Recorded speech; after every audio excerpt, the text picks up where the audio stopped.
Hello, we're here for another think tank.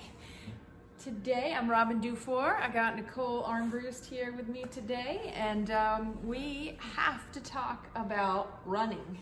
We have to. And we have to talk about women running, particularly. We have to. Not that we don't want to talk about the guys running, and that's a great thing as well. And we love to work with all people, of course. But what do we have coming up on Saturday? The Saturday after Thanksgiving. It's called Run Your Pie Off.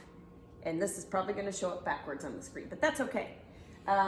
Saturday after Thanksgiving. Third annual. Mm-hmm. And this is a charity race, and it's something that our girls have probably come to detest because it takes over our life, but it's been really cool. It's been stressful, and I'm working on that, but the great thing is to have a cause that goes with it, and then seeing all of our friends come out and new friends and people from the community come on a holiday weekend. So It's kind of fun. And this year we're making it virtual as well. So we're opening it up. So what does that mean? Oh, thank you for asking. So it means that people that aren't necessarily here locally can still participate by doing their own 5K. I was going to say 1 mile, but you got to do a 5K. Do you have to walk it, or do you have to run it? You can crawl it. You can swim it. Yeah. But send us a picture afterwards that shows the time that you put in, because the whole idea is to get people moving as well. And then we will send you the highly coveted Run Your Pie Off drawstring bag. So anyway, we just want more people to be involved. Cool. Did I answer your question? Yeah. Oh. So you don't have to be in Williamstown to do the race. Right. The main points, I think, are it's the Saturday after Thanksgiving. It's the third one. It's always for charity. So all the proceeds go toward a charity. You don't have to be here in Williamstown to do it. You can do it wherever you are and still contribute to the charity, which is what this year? Oh, so glad you asked. By the way, it's at 9 a.m. We forgot to say that. I'll put a little thing. Okay. Yeah, this won't be the last time we talk about it, I don't think. So the charity this year is for the 261 Fearless Foundation. So what is that? Oh, I'm so glad you asked. So there is a woman named Catherine Switzer, and she's in this book called The First Ladies of Running. She has her own book too, but so Catherine Switzer, just to give you a quick overview, she is now, I think, 72. Sorry, Catherine, I can't quite remember. Anyway, she was the second woman to ever finish the Boston Marathon and the first person to officially enter it. Now, she made history in 1967 because when she went to enter, first of all, she had a coach at Syracuse University. She ran track, and she had said something about the Boston Marathon. He says, "You can't do that because women don't do marathons." And she was like, "I'll show you." So he said, "If you can meet me at this, thing outside, and if you can do 20 miles, then I'll consider training you to do the Boston Marathon." So they met. It was terrible weather. She kicked his butt. He fell apart in the training, and she made the 20 miles, no problem. So he decided, okay, I guess you can do the Boston Marathon. I'll help you get ready for it. So when she signed up for the race, she signed up using her initials, which she said she always did at that time, KV Switzer. Okay, because women could not enter the race Women at that time. could not enter the race at that time. Lady parts would fall out. They were afraid, and Brittany wasn't alive then, so she couldn't help them. Couldn't help with my core floor. So that was a good. Yeah, that was a nice segue, huh? So anyway, so she signs up for the race using her initials. Race goes along, race morning. So she was there with her coach Arnie and her then boyfriend. He's a big guy.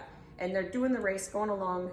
She's in sweats, and she said that as she started to get ready, more and more people around her saw that's a girl, and they were really supportive of her until the race director caught wind. Jack Semple, that was who the race director was at that time, not the current race director, Dave McGilvery, because that just wouldn't have happened now. Anyway, so Jack Semple caught wind that there was a woman running in his race. So about 4 miles in, a car pulled up in front. He jumped out. jumped into the race. And this is probably one of the most iconic photos in the running industry. I'll put it on there. Okay, we'll put it on there. Because we weren't there. But he jumped into the race and grabbed her. He grabbed her and said, "Get the hell out of my race." And okay, so he said, Take two. Take two. He said, "Get the hell out of my race." Boy, maybe it was his spirit coming back to haunt the tape. He said, "Get the hell out of my race." And he ripped her bib that she was wearing, which coincidentally was number 261. So she still has that original bib number. And what's really kind of a cute thing for their foundation and her logo, it's 261 bib number, and it's got the corner ripped off of it, just like it was during the race. Oh, cool. So anyway, it is cool. Yeah. So he tried to grab her, and then all of a sudden her boyfriend saw what was going on, and he whammo! He knocked, just like that. He knocked Jack Semple out, like he knocked him on his, and and then he just said, "Run like hell." Her coach said, "Run like hell." So she ran like hell for the rest of the race, and she finished that. She race. finished that race, and it wasn't until oh God, I can't remember how many years later that. So she kept running every year after that, but they didn't officially recognize women. I think until 1970. Let's see, Title IX was 1972, so maybe around there. Long story short, the reason why she started her foundation, so that was a really cool thing. So then she kept coming back. She eventually won the New York Marathon. She did that for a year. 1 year was able to win. She turned out to be a fast runner. She did it. Her fastest marathon was 2 hours and 51 minutes. So she can run. And her lady parts didn't fall off. What's your fastest marathon? It's not that. What is it? It's 3 hours and 15 minutes. I think that's very impressive. I'm very lucky. Thank you. That's kind of you. That's very sweet. But anyway, so then once she had done her fastest marathon, she knew that was it. Then she concentrated on what's next. So then she had done some broadcasting and things like that, but realized again, as they were working on making, so they had recognized women in the marathon, but it wasn't internationally recognized. So she laid a lot of groundwork to bring the marathon, women to be recognized in the marathon and allowed to participate in the marathon internationally. And so she kept growing and growing, and this was her cause. And so now then she realized how many women in different countries, that's not something in some countries, it's not something they're allowed to even do. I see on the website for the 261 Fearless, I'll put that on there, but they now have these 261 running groups for women. The mission is, it says, we use running as our vehicle to empower women, to help them realize their full potential and to lead happy, fulfilled, and healthy lives. Yeah. So we'll get back to that in a second, but it says that I see that they have groups on 5 continents now. That's pretty cool. And so you obviously run a lot. It's a big part of your life. And I would love for you to tell us something about, like, because you work with runners of all abilities, some women who kind of would like to be runners, some who are very accomplished runners, but like, what do you see happens to a woman who thinks she can't do this, but then she does? She runs a 5K or a 10K or a marathon. Like, why is it so important to you to help not only women, but men too? But we're talking about the women because this is what we're donating toward. What do you see? Tell us a story or just something. I think what it is selfishly, the joy for me is helping people unlock their potential. Because there are so many women that have such tremendous potential, but for whatever reason, they tell themselves, oh, I'm not a runner. Oh, I could never do that. I couldn't do that. People, Oprah Winfrey ran the Marine Corps marathon at age 40. And it's just such a mindset thing. So that's why I love when people, it's such an honor when people come and ask me to help them. Yeah. And I don't care if it's jogging, I don't care if it's walking with a little bit of faster moving and then we call it running. It doesn't matter, because what it is being able to accomplish something you just didn't think that you had the ability to do. Exactly. And it, like, things like that I love because it sets off a chain reaction of good things. Like, you thought you couldn't do this, but then you did. And so what else can you do? Yeah. Can you, like, I mean, from anything, It could be personal. It could be like fixing a relationship that needs fixing, having the courage to do that, or ending one that needs ending, or taking a different job, leaving the one you don't like. Yeah. Like, this is a vehicle toward better. Yeah, and I think what it is for so many people is that personal accomplishment of knowing that they have the ability to do something they never thought they did. Then it's kind of like, well, if I can do that, what else can I do? Mm-hmm. And I think the other thing I see too is, especially for so many women, you know, I'm partial to women over 40, just being one myself, but knowing that so many... selfishly. No, yes. I'm kidding. No, I'm totally kidding. Because what happens is we are doing so many things for other people, and this is something that you can, it can be for yourself. And then what happens is you're, you know, if you have a family, you know, whether it be kids, whether it be your extended family, they can either participate or they watch you striving to get to this next level. And it, like you said, it sets off a chain reaction. You also might have more patience for things going on, and like that's why we love doing this. Mm-hmm.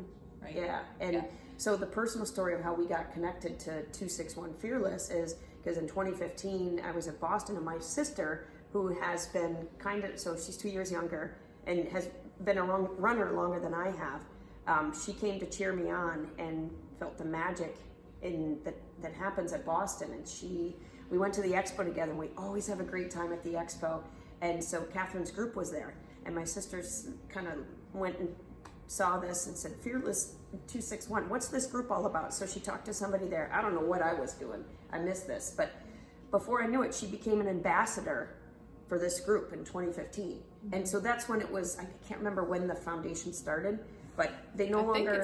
I think 2015. Yeah, so that was in the beginning. So that was new, and they were working on it. So she became an ambassador. And my sister, she was so happy. She loved this group. I could just tell the immediate connection that she had. And the joke was, we kept trying to go back. Catherine was there, and we kept trying to go and meet her. Stalkers. Yeah, we're total stalkers. But every time we got, oh, you just missed her. And then we would come back, oh, she just was here. And so we were just laughing that she really didn't exist. But then we got to go back in 2017 and help out and sit in at a dinner. So we volunteered. Then she started having the team running for Boston. And so we got to be a part of that. And I was just kind of, and that year was the 50th anniversary of Catherine Switzer running the marathon. And she ran it again at age 70 and was only like 5 minutes off what her original time was. Yeah. So we got to be there for that. And neither one of us were running at all. But, you know, when I saw that they had taking applications for this group, and I know that my sister would probably never do, she's not a marathon person, but I thought if she's going to do a marathon, this is the group that made her, I just could see she just became so alive because she loves what it stands. We both do.